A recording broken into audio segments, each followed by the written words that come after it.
This is kind of the history of a lot of Kearney buildings from 1961 to 1989. Nice. My husband, his father started Kearney Masonry, and one of the workers that had worked for him included Bill Hibbard, and we believe he was either the son or the grandson of the man who had Hibbard Brickyard here in town. But my father-in-law's company came to Kearney in 1961, and they've built a lot of the buildings, both residences and commercial buildings, including Founders Hall on the UNK campus, including Calvin T. Ryan Library on campus, the First Methodist Church in Kearney, the Fire Hall, a lot of personal residences, and buildings in other parts of the state, including one building that was in Kansas for a pig farm. And my husband had to fly in a small plane on Friday the 13th to Kansas, to Phillipsburg, and then they had to travel another 30 miles to get to the hog farm, and they built the structure, got back on the plane, and then came back to Kearney.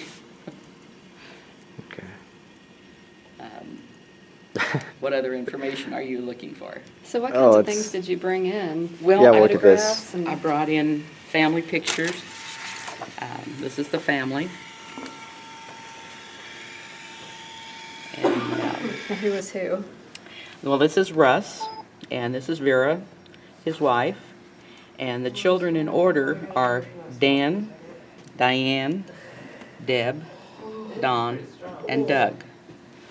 And both Dan and Don worked with the Brick Lane crew and worked on a lot of the structures. And he had several different crews, sometimes more than one going at the same time. But she died in 1986. He died in 2010. Dan retired in 1990 and came to work for me. And then his brother Don is still in the masonry business. He's in Phoenix, Arizona, and he's a bidding specialist. Your back gives out when you're a mason after a certain number of years. And he's still down there in Phoenix, and one of the new structures that they're going to be working on is the new State Farm Insurance Building. Oh, okay. In Phoenix. Why don't you tell him about his service in the Navy? Oh, yes. He lied to get into the Navy, and he observed his 18th birthday 2 or 3 days after the start of the Battle of Okinawa. He drove a Higgins boat, and Higgins boats, of course, were invented in Columbus, Nebraska. Okay. And he served in the Navy, and then when he got out, he married his sweetheart, and they had 5 children. Why don't you tell him the sandwich story about Nagasaki? Oh, yeah. When he was in the Navy, he was on the ship that was sent into Nagasaki the day after the bomb. And he was told to go off the ship, and they were supposed to look around and kind of get their opinion of what was going on. And the cook on the ship had sent them out with a lunch. And I don't know if it was the first day or the second day when they were out, they started seeing little kids. And so they would break their sandwiches in half and give half to the children. And then the day after they did that, they went on shore, and it was the little children and the old men that came out. And then the next day, the cook was ready. Everybody went out with their own lunch plus a bag of sandwiches. And they handed them out to all the people that were there. Oh my goodness. But one of the things that they did, this was their demolition derby entry with Kearney Masonry on it. Yep. So when does that photograph date to? Let's see, Is there anything on the back? 1969.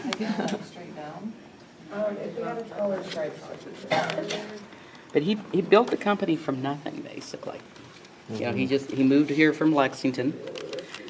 And here's a picture of him in the Navy, Oh, wow. this one.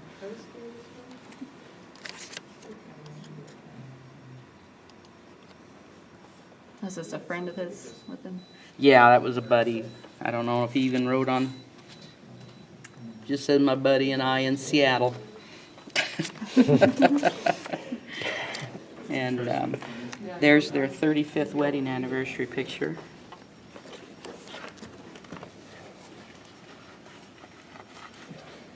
Sorry. It's awkward. And let's do this. Let's turn this around. And they did a lot of the stonework inside houses, fireplaces and such. This is Dr. Johnson's residence. And I don't know who owns it now. I don't think the Johnson family owns it anymore. And this is the fireplace at his house in Republican City, which she says is not too far from her home. Oh, okay. Okay. We'll just continue on. Are you done with this one then? And that's the business card from when the boys were kind of taking over.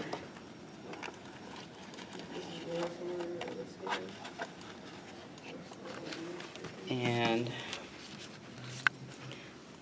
this was the very first house that my husband worked at. Oh, okay. He was 10. Really? Yes. And it's been torn down since. But he was responsible for mixing the sand and, you know, making sure that the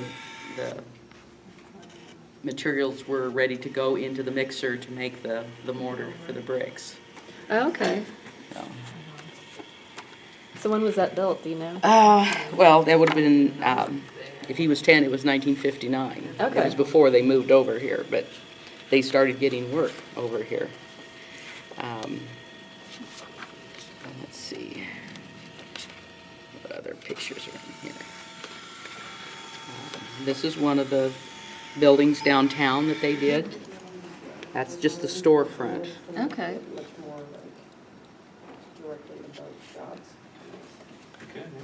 And another one that they did is this, what was Platte Valley.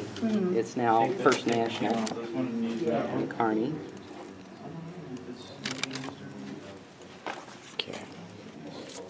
And my husband didn't work on this one, but the crew did. No. Okay. No. All previous. And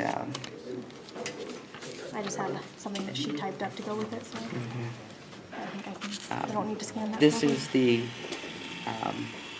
cornerstone at First United Methodist Church in Kearney. Can I flip it? I think it's upside down. Oh, yeah, that one is. Oh yeah, it's upside down.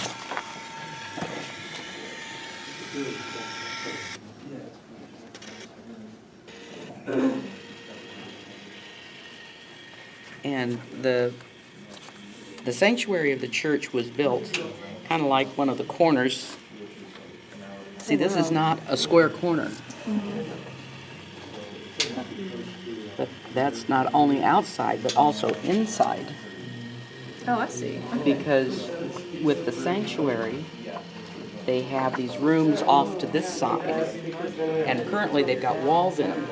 But the pillars were built angular, so that if they opened up the area, they would be able to put seats in there and they would all be angled at the altar. Oh, okay. Okay.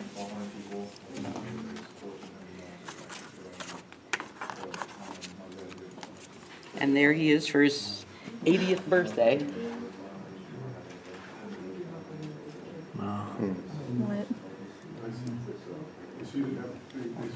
Said he made a lot of friends Well, they're- for a lifetime. No, they're not. I would His think so. sister was Lucille College Hagen, buildings, the Kearney who Masonry. is the grandmother of Sean Hagen that now owns a little restaurant in Kaufman's. Oh, okay, Yep. okay. That was them. Cool. But the list of places that they built, and this was just ones that he could think Oh, of, big one? Okay. is just really impressive. Founders Hall. Oh, wow. Founders Hall was built in sections, in a shed, But in Whoa. wintertime. it's pretty good. Didn't know And it was that. built using regular bricks with Cerebond mortar. And Cerebond, I mean, it's like they're glued together. And so they built them, the sheds were probably about as long as the table here, and wide enough to accommodate bricklayers and a heater, kerosene yeah. heater, and the structure. And they would build them up about this high, and then they would take the lid off the shed, and then they would take a crane and bolt the brick pieces up to the side. Oh, my gosh. So that's how Founders Hall was built. So they just had the shed sitting outside of the hall? Yeah, and it's just where right there? the new residence hall is, Nestor South. Okay. It's, Yeah. that's where that is now. Oh, I never knew that. Yeah. That's pretty Neither. impressive. And the story of Cerebond is quite interesting because the specifications require stainless steel bolts. And in Chicago, one of the contractors didn't use stainless steel, galvanized stainless steel. And the building started to peel. Oh, my And gosh. I don't know I can't remember if it killed somebody or just about did, but that was in Chicago. Oh, wow. But they were stainless steel bolts that were used on Founders Hall, so no worries there. Okay. No walls will be peeling off. My husband also did Calvin T. Ryan Library, Okay. and due to a misprint in one of the charts for the utilities locations, they put the hole in the ground. They were going to put in the pillars, the cement pillars, and they put in 30 yards of concrete before they realized it shouldn't be taking this much. Well, it's not There like was a you could, sewer line there like down that the hadn't been on the, or it was Jump or been something misplaced or to something. DPI. And so We they had had to. plugged the sewer line. So, All the I don't houses in think it should be that big Hillcrest a deal, backed right? up. Gosh. A story about this building, when they were doing the block work for Think the rest of them will be fine then? the elevators, there had been a Skelly gas station next door over here where the parking lot is now. And old gas tanks eventually leak. And so they were digging down in to prepare for the elevator shaft. And they had to call a halt to everything Did you have it all? because they discovered a pool of gas, gasoline. Wow. And so they sent everybody home until they could get the state out here and figure out how to get rid of the gasoline, and then construction resumed, and of course we're here in the library now. Yeah. Yeah. Wow. So that's just, some of the stories about some of the buildings in town. Yeah. I was telling you about a hog in the wall. A hog in the wall is when you have bricks are straight, okay? But if your foundation isn't straight, you have to adjust for that. And so at Good Samaritan Hospital, there is a hog in the wall. Okay. So do they have to cut the brick at a certain? No, depending on the degree of being off, they were able to just increase the joint width a little bit, Oh, okay. all the way up, Okay. and account for it. There must be a lot of precision that goes into Yeah. bricklaying, I can Yeah, imagine. it really is. A story about my brother's house in Minden. It had brick pillars on the garage. And the house stood a full block away from the main street. And there was nothing but grass there. And my father-in-law is driving down the street getting ready to turn to see how the crew is doing. And he takes a look over there and he says, expletive deleted, "That last pillar's a quarter of an inch off." And his wife says, "Oh, Russ, you can't see that detail this far away." And he got up there and he measured, and it was 3/8 of an inch off. So, Good eye. It requires precision and a good eye. Yeah. But there's a lot of buildings that they've built in town. The fire hall, they did that job. And then that was where the First Methodist Church had been and burned down in '69. Well, then when they built the new church, his crew got that bid. So they built the First Methodist Church. They built the Baptist Church on West 39th Street. They built Northwest Crossing. It was called Grenoble Apartments back then. They did that building. At the end of 17th Street, there's a house that was owned by Helberg, the architect. And they did that house. There's a house that's either next door or door away, which is John Payne's house. Beautiful, big arches to support the porch. And they built that house. Marcia Yegley, her house with those tall chimneys. They built that house. There were the Lodge, if you ever go to the Lodge restaurant, and you see this lava rock fireplace, they did that one. So, there's a lot of buildings in town that they have had their hands on and created. Yeah. Oh, that's nice. Good history there. Yeah. Whole history. Yep. It's wow, 16 minutes actually. It's a lot. Okay. So that's great. Hey, I'm wordy. No, that's great. We need that. Loquacious is the proper term. I can even spell it. I won the spelling bee when I was in school. That's a loquacious actually. I need to use that for English. So thank you. Yes, thank Thank you for you. your time. All right.